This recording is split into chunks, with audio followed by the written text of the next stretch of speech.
having deja vu all over again. It's been a while since I've been here. For those of you who don't know me, I was the pastor here, the associate pastor here from 2010 to 2013, my first 3 years in ministry, with David Erickson as the senior pastor.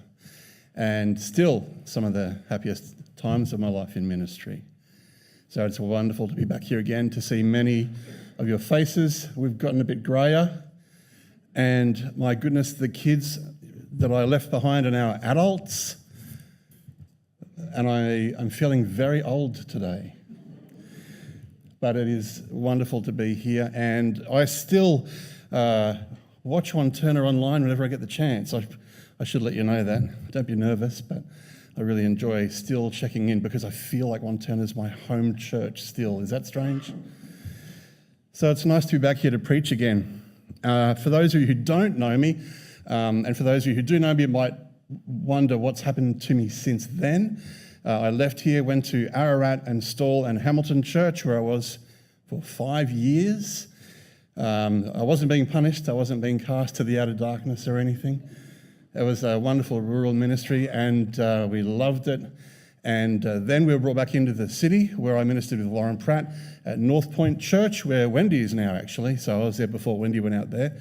And then I went to Plenty Valley Church and looked after West Point Filipino Church as well. And then only 1 year into that service, I was asked to be the Ministerial Association Secretary, which is what I'm still doing today. This is my 5th year in that role. So I work at the conference. I don't know how you feel about that. But my role is to care for the pastors. The pastors are my church now. And I don't have a church of my own. I look after them. All 86 field pastors across 120 churches and 11,700 Adventist members across Victoria. But I'm lucky because I don't have my own church. I get to preach wherever I'm asked. And so today I've been asked finally, after 11 years, to come back. I'm not counting or anything. And I did preach during COVID, but that doesn't count because it was online. Come on. So it's nice to be here. My wife Vanessa's here. My daughter Eliana, who is 16 at this point, is probably still asleep. Teenagers being teenagers. But she was very tempted to come. I think that's everything. I've caught you up with everything so far, right? Good. But it's good to see you all. I want to ask who the gardeners are here. I know there's some gardeners. Put your hand up if you're a gardener. The gardeners are always shy. Why are the gardeners shy? I don't know. They're always shy. It's a real gift. It's a real talent to be able to grow things. And I wish I had the same gift, being able to garden and to grow beautiful plants, to produce food from seemingly the soil and a tiny seed. It's astonishing. But it seemed from a very early age I had the opposite gift. So rather than having the green thumb, I had the dreaded black thumb. Plants that were given to me swiftly died as though trying to avoid my company. I didn't take it personally. I just accepted that was who I was, a plant killer. The best thing I could do for plants was to avoid them. If you had a plant you didn't like, just give it to me. I would take care of it. And I guess growing up where I grew up, that's where I guess I learned that. It was not hard to kill plants where I grew up. And I know that I've talked a little bit about that with some of you. You remember I'm from Broken Hill. And this is a satellite picture of Broken Hill down the bottom. You can see it. Up in the sort of top left is Silverton.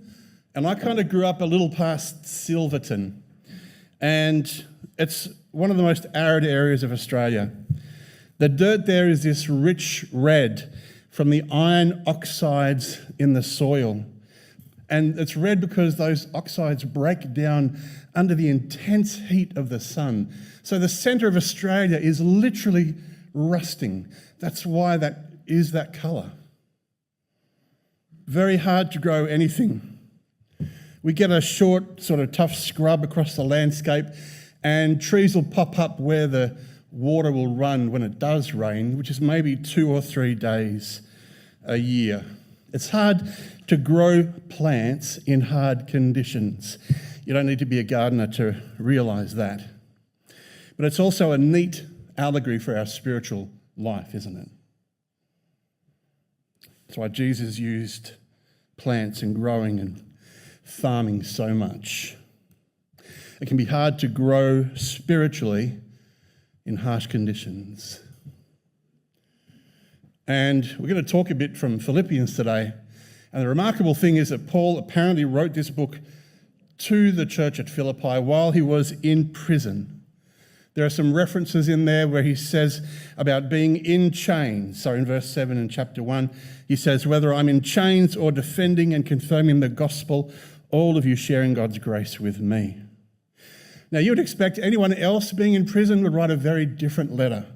If I was in prison, my letter would be, get me out, help me now. I'd want one of those cakes with the files in it so they could get me out of the window or something. But not Paul, no. He writes a very different letter. And we're going to look closely, we're going to drill down at a few verses in Philippians 4 today. First one is verse 11. You can look in your Bibles. I'll have the verses up on screen. I'm not saying this because I'm in need, for I have learned to be content whatever the circumstances. All right.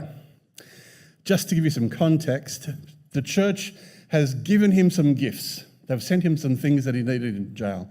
Because prison back then wasn't like prison today. You didn't get, 3 hots and a cot. It was rough. You were lucky if you got food. You had to have support from the outside to survive in these prisons. And so the church would sustain Paul when he was in prison. And he's saying thanks, but he says, I'm not saying this, I'm not being grateful to you because I'm actually in need, because I've learned to be content whatever the circumstances. So what is this word here, content? Can you be content in prison? I wouldn't think so, right? In fact, it's one of those special words that Paul made up. Paul likes to make up words. He takes 2 Greek words and he sticks them together and makes a new word. Thanks, Paul. That's something for the theologians to argue over what it means. But here what he does, he takes 2 words. He takes the word for yourself and the word for sufficient. And he puts them together. And the translators say that means content. We would say self-sufficient, right? It's a good translation, isn't it? Self-sufficient, that makes sense. If you're self-sufficient, you're in need of nothing from the outside. To be content is to be satisfied and sufficient within yourself, without need of anything external. It doesn't mean isolated. Paul doesn't mean he's alone or solitary. He's just saying he doesn't need anyone else to make him content. In fact, he points out something in this verse, that he had to learn to be content. It's something that Paul had to learn. It didn't come naturally to him. It had to be taught to him. He had to change from being discontent to being content by the process of learning something that he didn't know, to put it very simply. Now, if you read Paul's writings, you'll definitely understand that Paul has reason to be discontent. The stuff that he's been through, he's got more reason to complain and be discontent than just about anyone else. He's been shipwrecked, he's been beaten, he's been jailed multiple times. We talk about us being persecuted in the church. Paul had it harder, didn't he? But he said he's learned to be content when he is in need. Although, interestingly, he says, I'm not saying thank you because I am in need. Now, I think he's saying, I'm not in need. And this is interesting. Well, it's to say, I am in need, but I don't need what you have to give me to be content. His being content doesn't seem to be based on whether he's in need or not. And that's an interesting concept. And I find that interesting because we live in a culture right now of discontentment and dissatisfaction. Would you agree with that? I'll give you an illustration. My child comes to me, she's like, Dad, I want TikTok. Who's heard of TikTok? I'm like, what's TikTok? So all my friends are on it, I want to be on it too. I'm like, no. I said no straight away, because you learn to do that as a parent. That's just, you don't know what it is. Can I have something? No. Automatically. Kids, I'm sorry, that's true, that's just what we do. But she kept on coming back, like the widow to the judge, Dad, I want TikTok, can I have? So I decided to look up TikTok, I investigated TikTok, I Googled TikTok, and I found out that if I got TikTok as well, I could link my TikTok account to hers. And I could monitor what she's watching. I could monitor how many hours she's on per day. I thought, great, good parental controls. Let's give it a trial. We'll get TikTok. So we both download TikTok. We create accounts. We link our accounts. I set some fair standards for her. Oh my goodness, I loved it. I was the one on it. It was amazing. And I'm not, boy, now you're thinking, boy, the kids are going to go home and ask me for TikTok. It's like any social media, isn't it? There's good and bad on there. There's traps and there's danger. But after about half an hour, and there's a lot of creative things, there's a lot of good Christian things on there, a lot of good Adventist things on there as well. But after half an hour, I got an ad. Right? I don't understand. Why is it trying to sell me a pill that costs $40 each? Yes, I looked it up. Why is it doing this? I don't know how it knew for a start. I don't sit around talking about hair loss. It just thought, I know how old you are. I know what usually happens to men your age, right? So it started advertising to me. It's trying to create a feeling of discontentment, yes? Of dissatisfaction. It doesn't know that I'm too cheap to pay $40 a pill for my hair, and it doesn't know that I can't see hair loss from the front, so I'm all good. Paul's learned to be content. I want to learn to be content. Don't you? More than that, Paul is writing and giving incredible spiritual gifts and insights and lifting up the people. He's not just content, he's putting out product and content, so to speak, in social language. How does he do that? My dad learned to do the same thing. And when I called the sermon My Father's Garden, I'm not talking about God. I'm talking about my dad. And I want to use him as an illustration, partly because he died a couple of years ago, and it's just a bit of an homage to him, but partly because when I started reflecting about his life, I learned a lot. Because my dad had to learn to do the same thing with this red dirt of the outback, and he didn't have a black thumb like me, in fact, the contrary. In my father's garden first came his lawn. Are there any lawn dads here? You know the lawn dads? They're out every weekend, mowing, watering, clipping, seeding. I know the lawn dads. Let me zoom into our house. See, Dad worked for the water board, and we lived next to the reservoir, which was one of two main water sources for Broken Hill. Umberumbica Reservoir, in fact. So we lived up on the top, and Dad's workplace was down the bottom. There's our house. Can you see the difference in the colour? Because while we sat on this rocky, dirt-strewn hill, all around our house was Dad's lawn, a verdant, green, lush paradise just made for kids' feet. We could head out and run around without shoes. It was this soft playground amongst the thorns and rocks to protect our feet. Pretty astonishing. I took it for granted, of course, being a kid. In my father's garden was this tap, and this thing that grew underneath it. It was one of those bush taps. It was like, I don't know if you know what I mean, but if you go to big camp, just out of nowhere, there'll be like a hose come up, like a steel rusted hose and a tap on the end. It was one of those. Who knows where the water came from. But this water would come out, and it was above the red dirt, and it wasn't great. It would drip, right? Drip, drip, drip. And this spiky plant, which I've now learned from other gardeners, was called an agave, grew underneath it. Drip, drip. Every time we turn on the tap, it would spike us though. It was really annoying. You'd go to turn on the tap, ow, spike, every time. I'm like, Dad, we've got to get rid of this. What's the point of this stupid green plant? And it was living on the water that dripped out of that tap. We never watered it. It just survived on that drip, drip, drip. Then one day, after 10 years of inactivity, we walked outside. A stem had sprouted out of it, grew up 3 foot, and burst into glorious colour, this incredible flower. Have you ever seen a plant do that? Some of you have. It was astonishing. A vivid purple bloom just reached for the sky. It stayed there for about a week, and then it dried up and dropped off. Even though that cactus was in need, and I hope you don't think I'm just standing here talking about plants, folks. I hope you're with me on this, right?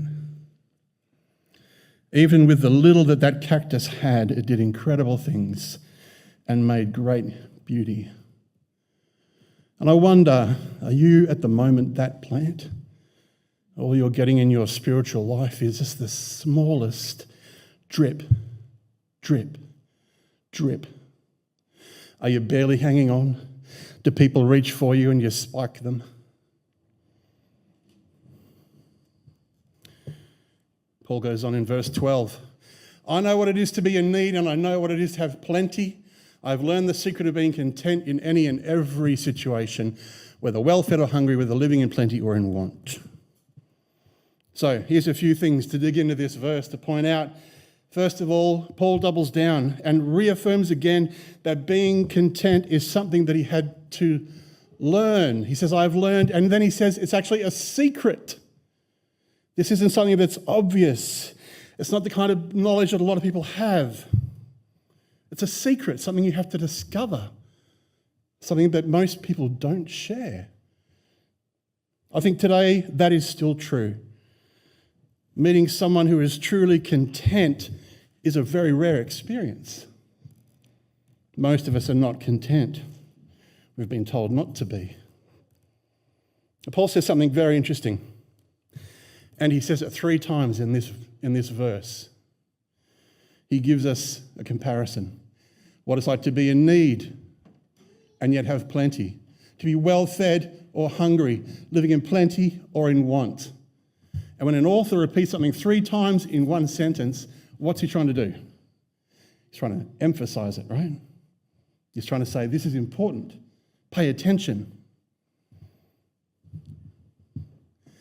He's saying is learn to be content in any of those circumstances. Catch the implication. It's not only those who are in need who learn to be content, it is also those who have plenty.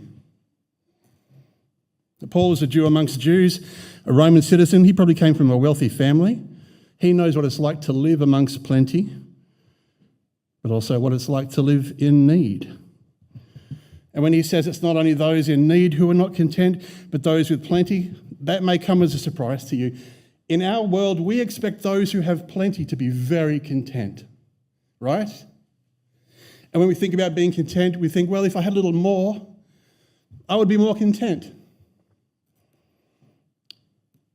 And we expect the very poor to be dissatisfied with their lives and not content. But the truth is that neither of those things are the case. It is simply not true. Now, here's the illustration that preachers love to use. Jack Whittaker. In 2002, he won the US Powerball. At the time, it was the biggest amount ever won, $314 million.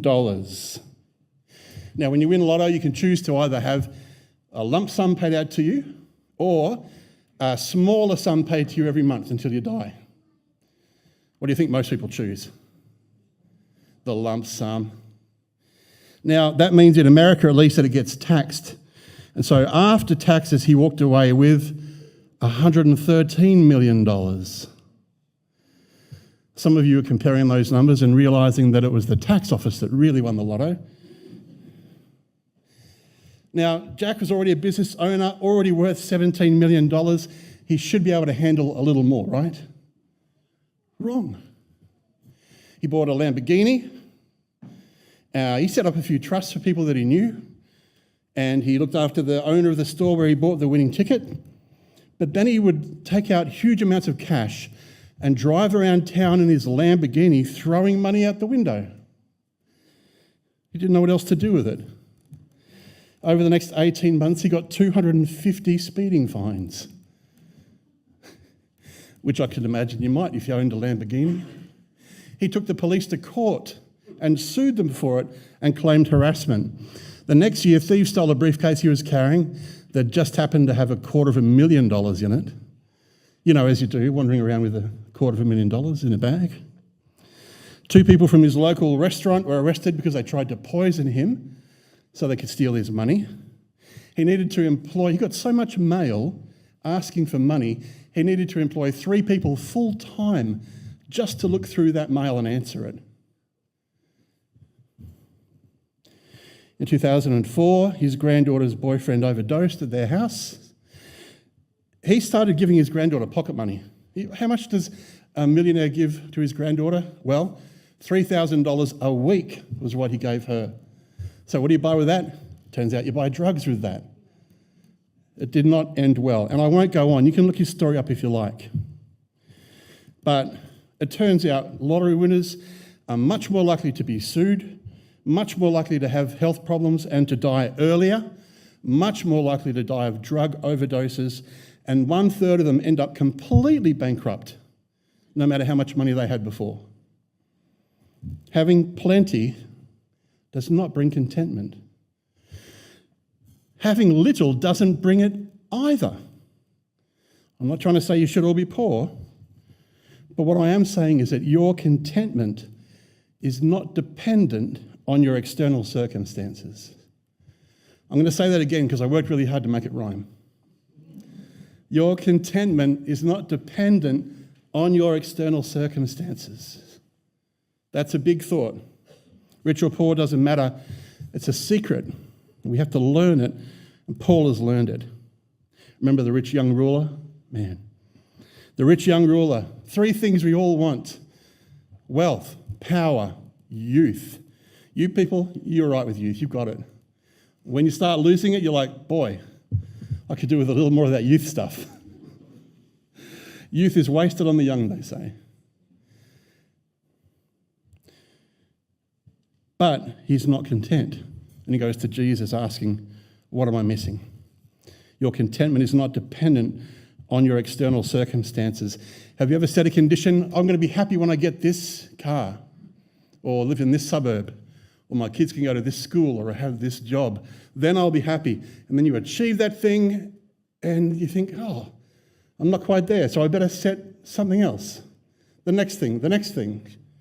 It's because there's always something else we end up needing.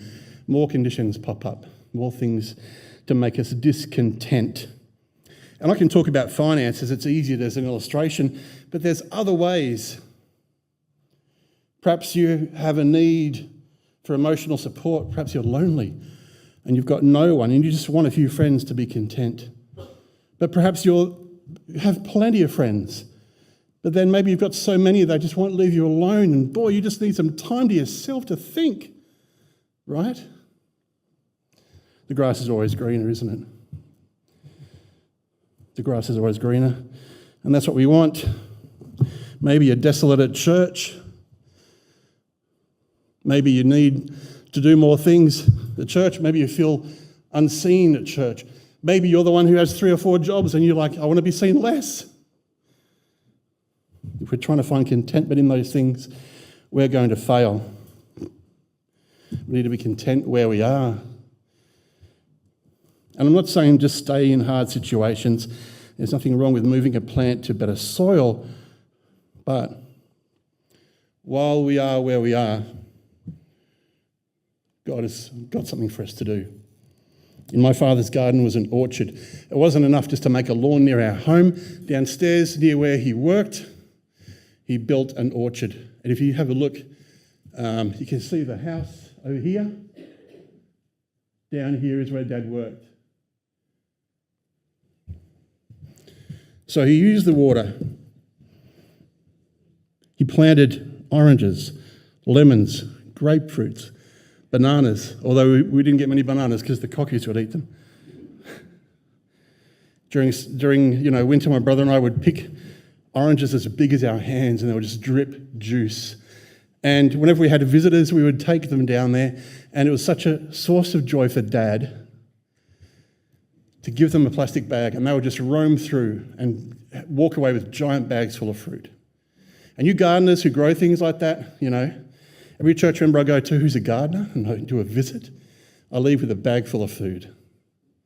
And they've got this big smile in their hearts, and they hand it to me. I hope you still don't think I'm talking about fruit and trees here. Are you with me? Do you understand what I'm saying? Perhaps you like that little agave only getting drips, but perhaps you're in an orchard, carefully tended, fruiting incredibly. In that case, it's our duty to what? Share the fruit. My dad knew how to be content and to grow and fruit where he was. How does Paul do it? Of course. I can do all this. You know this verse, right? Through him who gives me strength. In context, he's saying, this is the secret to being content. I can do all this being content. That's what he's saying. I can be content through him who gives me strength.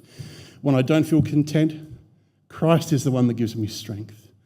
When I feel alone, Christ is the one who gives me strength.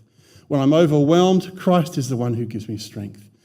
Christ is to be the source of our contentment, not ourselves. That's pretty clear, right? He can't do it alone in his own strength. He's achieved his contentment through the one who has given him strength to do it. Wherever you've ended up in life, you can be content and grow because it doesn't depend on your external circumstances. Your growth is an expression of your faith in God. And that is untouchable. Your relationship with Jesus is inviolable. If the solid bedrock of your life is Jesus, you cannot be moved and you will be content, and nothing can make you discontent. If we're resting our contentment on him, nothing can separate us from the love of God that is in Jesus Christ. I'm going to skip past that one because I can tell I'm heading towards midday. Has anyone ever eaten quandongs? 1, 2. Whoa. In my father's garden were some quandong bushes. It won't grow in Victoria. If you're wondering how to say it, it's quandong. Usually someone's giggling. It produces this rich, round red fruit, about the size of a lychee. Inside you can see it's mostly seed. We used to play conkers with it. It's a pale yellow flesh, and they are an incredible source of vitamin C, bursting with antioxidants. They taste kind of like rhubarb, like they've got that sort of sour, umami, sweet thing going on. They're incredible. You won't find them in Coles or Woolworths, I'm sorry. If you want to go to Broken Hill, you'll find some. You can eat the fruit raw off the trees, or you can dry them and keep them for years. But what my dad would do is once a year he would do a big harvest, kick Mum out of the kitchen, and he would put them in a big pot. He would stew them up and pour in that white granulated sugar until it was hot and sticky and bubbling. He would pour it into this pie crust, put a crust on top, poke a little smiley face in it, sprinkle it with sugar, and pop it in the oven. And then it would come out and he would serve it to us with cold vanilla ice cream. When I moved away from home, I started looking for quandongs, couldn't find any. They grow in a very specific area in Australia. I looked for trees to try and grow some, but they don't grow anywhere else, really, apart from that arid land. They are very hard to propagate. Why? Because it turns out they are hemiparasitic. When a quandong tree grows, as its roots sink down, they join and merge with the roots of neighbouring trees. because their roots don't go that far, they can't drink that much water. But when they twist around the roots of the tree and the tree's roots go deep and drink from the water underground, when the tree drinks, the quandong bush gets a drink. Are you with me? You don't think I'm still talking about plants, right? Good. This makes the tree very hard to grow commercially, but perfectly suited for difficult conditions. It makes this bush drought resistant. It survives soil with high salinity. It doesn't just grow in harsh conditions. It thrives in them because it gets its water from outside of itself. This is the Australian version of the vine and the branch. So, as Paul says, it's the one who strengthens us when we drink deep from the living water of Jesus Christ. We will find we are suddenly content. Now that I'm older, I realise why I have a black thumb. I just never bothered watering my plants. I was no good at it. I thought plants could just put them outside, it'll rain, and that's all they need, right? Naturally grown. No. They need attention. And I think about how my dad cared for the lawn, watering every day, moving the sprinkler a metre every hour, making sure the whole lawn was covered in water. He put in automatic watering systems in the orchard. He would prune the quandong trees to get the parasites out. We need a little bit of attention like that as well, don't we? We need to be sure we're connected to the living water. And if you're in your life and your day and you go, oh, where's my contentment gone? Check that connection with the living water. Maybe you're only getting a little drip, but you can still bloom. You can still flourish. Maybe you're in an orchard. Maybe you're fruiting. That fruit is for others, isn't it? Don't just keep it for yourself. It's to share the gospel with the world. I think you get my meaning today, yes? And now normally we'd finish with an appeal. You know, at the end of a sermon, we're taught at college, aren't we, Daniel? You have to finish with an appeal. You must always finish with an appeal. But, you know, while preparing the sermon, I thought an appeal is kind of my way of making you feel discontent. And I don't want to do that today. But what I do want to do is do what Jesus did and invite you to drink from the living water. If you're thirsty, he says, drink. And there will be a wellspring of eternal life in you if you drink from that living water. We're going to have our final song now.